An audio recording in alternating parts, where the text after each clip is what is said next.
Welcome back to the deep dive. Today, we are strapping in for a journey that is quite literally out of this world. It's a good way to put it. We're heading to the moon, but I need you to forget everything you know about the Apollo missions or, those stark gray craters we see in pictures. Yeah, throw all that out. We're talking 2,000 years in the future.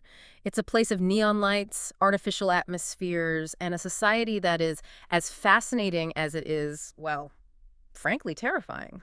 It is a setting that feels both incredibly futuristic and strangely decayed at the same time. We're looking at Stephen Tunney's novel, 100% Lunar Boy. Right. And while on the surface it might look like a coming-of-age story or maybe even a kind of superhero origin story, when you peel back the layers, it's a really complex examination of perception, censorship, and what happens when humanity evolves beyond its own laws. Exactly. And the vibe here is just, it's wild. I want you to picture this for a second. The sky isn't black and starry. Yeah. It's permanently this dusky dawn red. Because the atmosphere is totally artificial. It's manufactured. And you get the sense that it's thick, it's heavy, almost oppressive. And the wildlife. This is one of my favorite details. You've got hummingbirds, but they aren't the cute little nectar sippers we have on Earth. These are lunar white and the size of dogs. Which is a terrifying image if you really stop to think about it. Oh, absolutely. Imagine walking down the street and a flock of dog-sized birds come swooping down to scavenge through the trash. It immediately tells you that nature here is distorted. It's familiar, Right. but wrong. Right, and they don't just fly alone, they travel in these massive clouds. The book describes them blotting out the neon signs, and the landscape itself is just covered in neon. Skyscrapers, housing projects, everything is glowing. It's like Times Square exploded and covered the entire sea of tranquility. It's sensory overload by design. And in the middle of all this, we meet our protagonist, Hieronymus Rexaphin. He's 16, he lives in a place called Sun King Towers, and he has a secret that defines his entire existence. And this is where the story hooks you immediately. Hieronymus is what's known as a 100% lunar boy. Now, usually, 100% implies something good, right? Purity or excellence, like getting a perfect score. Yeah, you'd think it was a compliment. But in this society, it's a label of shame. It marks him as a genetic criminal. All because of his eyes. He has to wear these things called Schmiliazano lenses, which are basically heavy-duty industrial goggles at all times. All the time. He can't take them off, not at school, not at dinner, never in public. It's a permanent fixture. So our mission for this deep dive is to really unpack why. We need to understand this phenomenon called lunarcroptic ocular symbolanosis, or LOS for short. Right.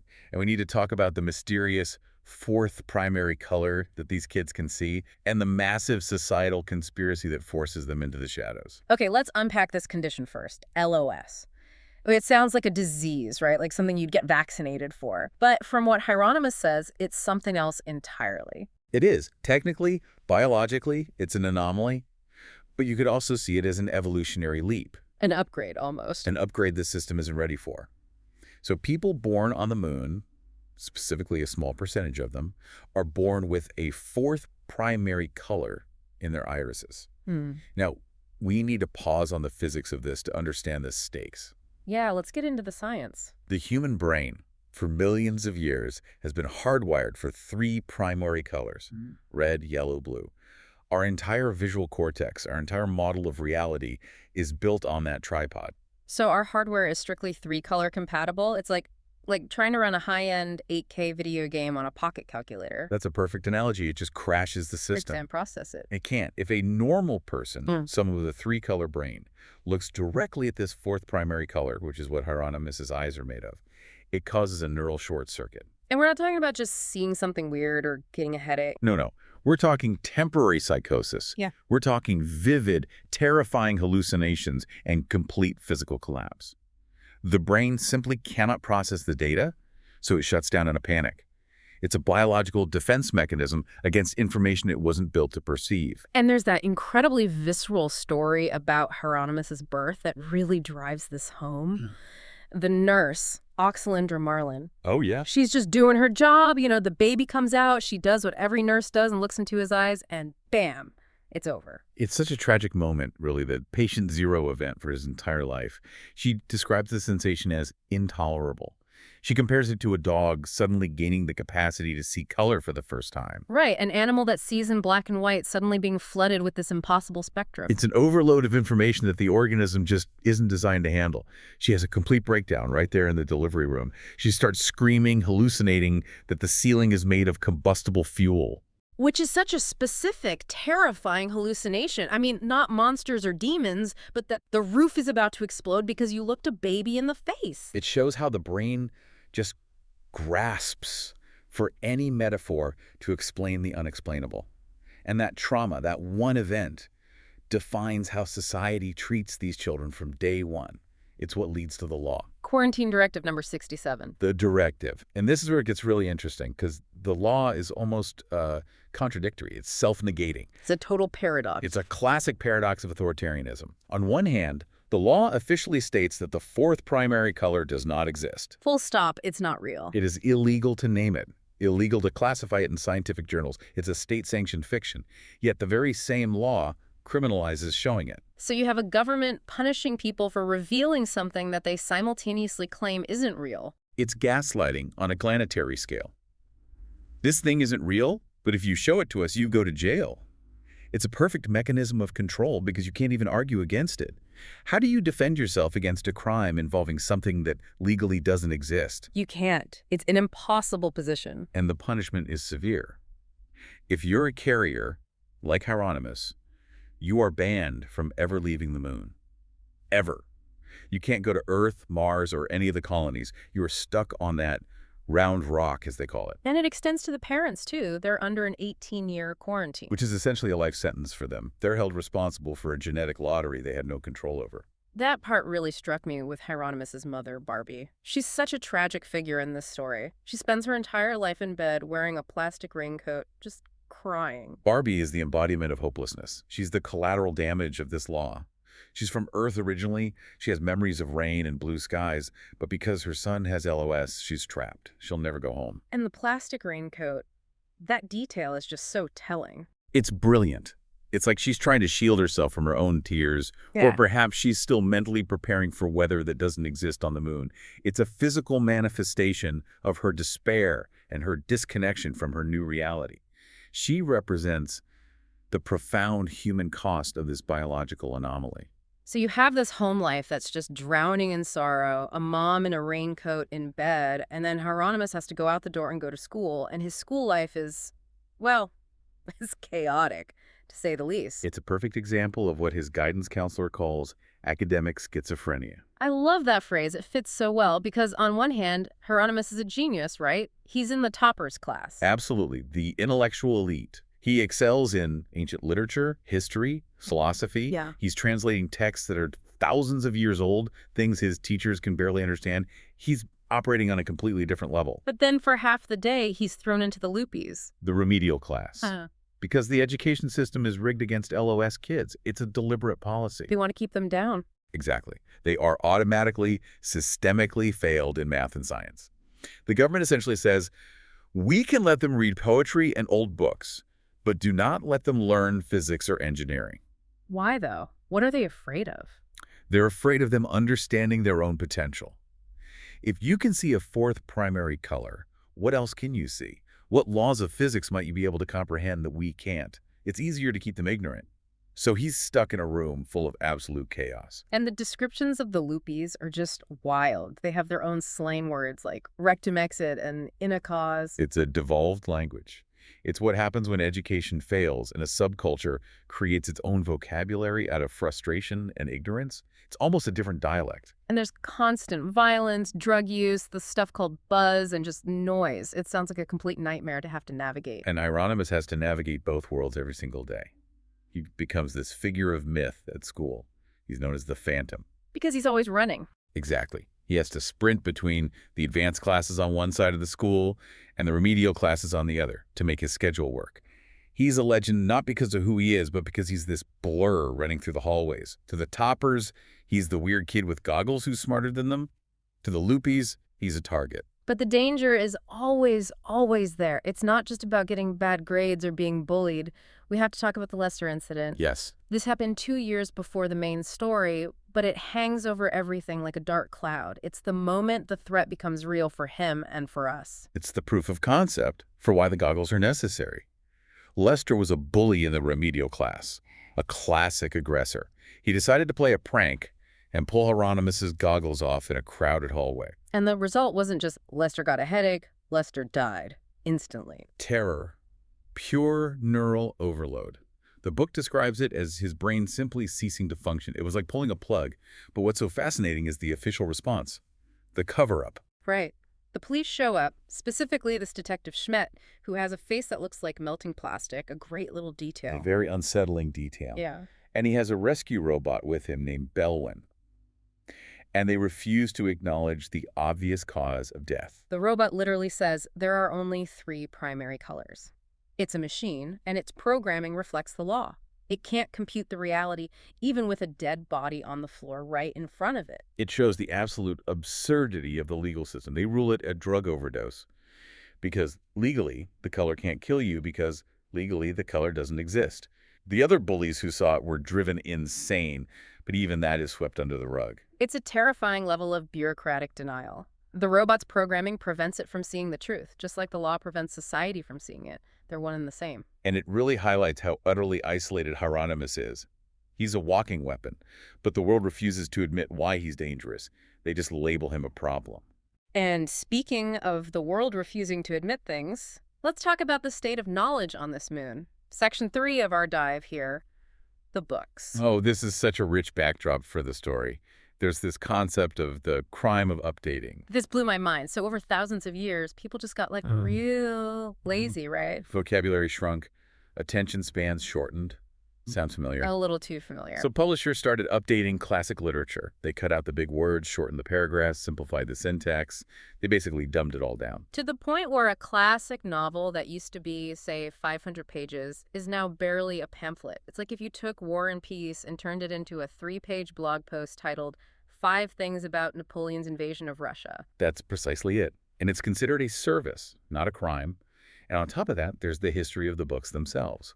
Earth ran out of fuel ages ago, and in a desperate move, they burned most of the original paper books for energy. So paper books are now incredibly rare artifacts. They're like holy relics. Almost mystical. This is where Uncle Reno comes in. He's Hieronymus's uncle, a professor at the university, and he's one of the few people who has access to a secret vault on the far side of the moon. The dark side of the moon. Literally. Yeah. And this vault is the last repository of human knowledge in its original, unupdated form. The last library. And Hieronymus gets to work with these texts. He gets his hands on an original translation of a book called The Random True Wolf, and he compares it to the version they have at school. And what's the difference?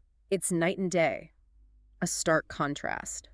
The school version is simple, short, direct, devoid of any nuance. The original is poetic, complex, metaphorical, and 3 times as long. It's a perfect illustration of the society's core philosophy. This society isn't just repressing an eye color, it's repressing depth itself. It's repressing complexity in all forms.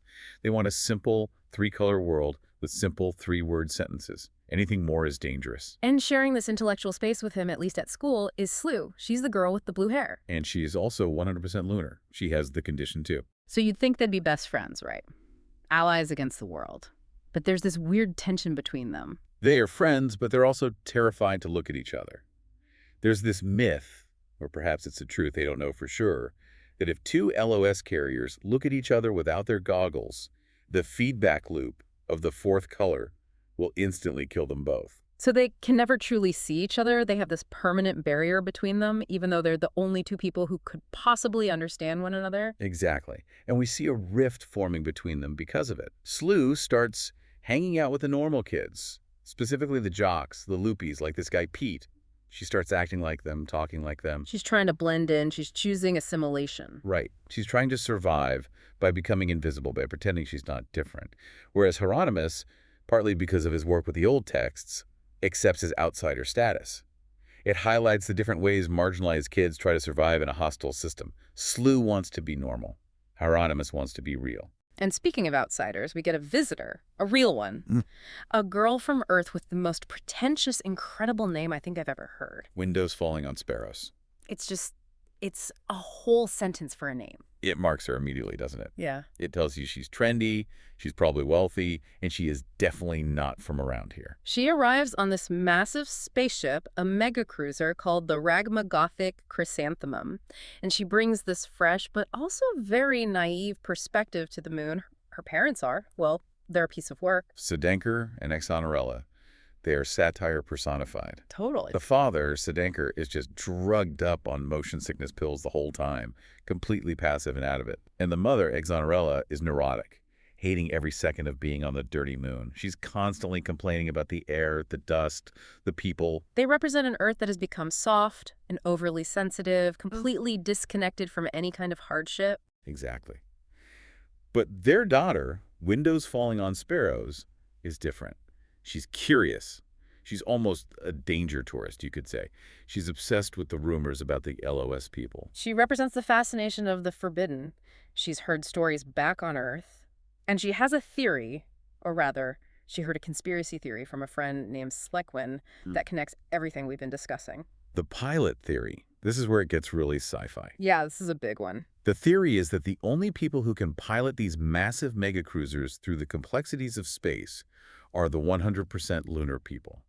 That their special vision, their ability to see this fourth color, allows them to navigate space-time in a way that normal three-color humans can't. So these kids who are treated like criminals and outcasts are actually the most valuable resource the government has. That's the theory. They're too valuable to lose, but too dangerous to integrate into society. So they're hidden in plain sight. And she tries to test this, right? On the ship, on her way to the moon, she tries to confront a pilot who is wearing this solid black helmet, totally obscuring his face. Yeah, she sees him being guided through the ship's corridors by an attendant, as if he's blind. But the rumor is that inside the cockpit, he sees everything. He sees the past, the present, the future of the ship's trajectory. It validates her suspicion that LOS people aren't just outcasts. They are being used. They are indentured servants of the state. It suggests the government knows exactly what the fourth color is, and they are secretly monetizing it. It's a huge conspiracy, and it's what drives her to find one of these people for herself. So she lands on the moon, drags her poor parents to Lem Zone 1, which is basically the Las Vegas of the moon. It's the red light district, but it's built around this bizarre historical artifact. The original lunar excursion module, the LEM from the Apollo missions, is just sitting there in the middle of a plaza. And it's a pile of junk. Kids are climbing on it. There's graffiti all over it. It's 2,000 years old, and nobody cares. It's a perfect symbol for how disconnected this society is from its own history. The greatest achievement of the 20th century is now just a jungle gym in a slum. It has no meaning for them. And this is where the meet cute happens, if you can call it that. Windows Falling on Sparrows spots Hieronymus climbing on the LEM. She sees the goggles. She knows instantly what he is. And she just approaches him with that confident, almost entitled Earth Girl energy. For Hieronymus, this is a thunderbolt. He's never met anyone from Earth. She's beautiful, she's direct, and she's asking him the one question nobody is ever supposed to ask. What do you see? So they go for a walk through this chaotic city, and the atmosphere the book paints is just, it's so heavy and strange. There are moon moose fighting in a ring for money. Again, the corruption of nature. These giant, white, aggressive moose bred for combat. It's brutal entertainment for a bored society. It's like a sci-fi dogfight. And then the fire at the casino. This scene was pure dark humor, but also so revealing. These three guys are standing in the way of the firefighters. It's a biting critique of vanity and class. They refuse to move because they don't want to get their expensive shoes dirty in the slush and the grime from the fire hoses. Their shoes are more important than the building burning down behind them. And then, in this horrific twist of fate, a 400-pound man jumps from the burning building to escape the flames. And lands directly on them, crushing them instantly. It's this moment of brutal slapstick violence. It completely traumatizes Windows Falling on Sparrows. She's never seen death up close like that. But it serves a really important narrative purpose. How so? It strips away the glamour of the neon lights. It shows her and us the harsh, violent reality of this world. It's not a playground. And it pushes her and Hieronymus closer together because suddenly the danger is real and he's the only one who seems to understand it. And in the midst of this chaos and trauma, Hieronymus finally breaks the law. He tells her what he sees, and this is the key, isn't it? It's not just a color. No, this is the big reveal, the aha moment of the whole story. He explains that the fourth primary color allows him to see time. He sees trails. Exactly. He sees where people and objects have been, leaving a faint visual residue, a trail of light only he can perceive. But more importantly, he sees the shadow from the future. He can see where they will go. So normal humans see three colors and perceive time as linear past, present, future. A straight line, one thing after another. But Hieronymus... He perceives nonlinear time. He sees the intention of movement before it happens. He sees the ghost of an action before the action is taken. It's not magic to him. He describes it as scientific. The fourth color reveals the dimension of time that our limited three-color brains filter out for our own sanity. Which explains the pilot theory. Of course. If you can see the future path of an asteroid or a comet or another ship, you can navigate a course through it flawlessly. Precisely. They're the perfect navigators because they see the obstacles before they arrive. They see the entire roadmap of the cosmos laid out in front of them. But to windows falling on sparrows, this just sounds like magic or madness. She doesn't fully grasp the physics of it. She's an artist, not a scientist. She wants proof. She wants to see his eyes. And this leads to the climax. They find a secluded yard behind a shuttered amusement park. It's quiet. It's private. And it starts out almost romantically. They kiss. It's a moment of genuine, normal teenage connection for a kid who has never been normal a day in his life. But then she insists. She has to see. She lifts his goggles, and we have to be absolutely clear here. This is not a fairy tale moment where true love conquers all and she sees his beautiful, magical eyes. No, it's straight up body horror. It was a violent intrusion of reality. Yeah. As soon as she sees the color, her brain short-circuits. She describes the feeling as her spine collapsing, which calls back directly to the men crushed at the casino fire. It's a physical breakdown. She screams, she hallucinates, she tries to bash her own head against a wall just to make the sensory input stop. Hieronymus has to physically restrain her. He's wrestling her in the dirt and oil, holding her down, just waiting for her brain to reboot itself and reject the memory. It proves that the regime of blindness, as Coke called it, isn't entirely arbitrary. The human mind really can't handle this perception. It's too much truth for one brain to take. So they end up recovering on a boat in a black crater lake. A very somber, quiet scene. They're covered in oil and dirt. And this is the most heartbreaking part of the entire story for me. What she says to him. She says she loves him. She thinks they've been through this traumatic thing together, and now they have a future. She's trying to hold on to the romance of it. She's trying to force the narrative back to a simple love story. But Hieronymus is looking at her, and now that his goggles are off, he sees her time trail. He sees a line of color rising from her body, a trail that goes up and up and up into the sky, towards the stars, towards Earth. He knows, with absolute scientific certainty, that she is leaving. She will get on that ship, she will go back home, and they will never, ever see each other again. He's seeing their breakup before it even happens. He's watching the end of their story as she's talking about the beginning. He's seeing the tragedy of his own life play out in real time. He has this supervision, this gift that makes him a god among men in a certain way, but it renders him utterly powerless. He can see the future, but he cannot change it one bit. That is the tragedy of insight, isn't it? The more you see, the less you can actually do about it. It's a curse. It creates this profound, unbearable sense of isolation. So he drops her off at her hotel. He watches her walk up the stairs, just as the vision predicted she would. And then he runs. He becomes the Phantom again, sprinting through the neon streets, dodging the police cruisers. He's running from the authorities, sure, but he's also running from the knowledge of his own fate. He knows exactly what's coming next for him, for her, for everyone, but he has to just keep moving. It really makes you wonder, doesn't it? We always say we want to know the future. We want to see the truth of how things work. We're obsessed with it. Yeah. But if we could actually see that fourth primary color, if we could perceive time, it really is not a straight line, but everything happening all at once, would it truly be a gift? Or would it drive us absolutely mad? Perhaps the limitations of our senses, the fact that we only see three colors, the fact that we can't see the future, is the only thing that keeps us sane.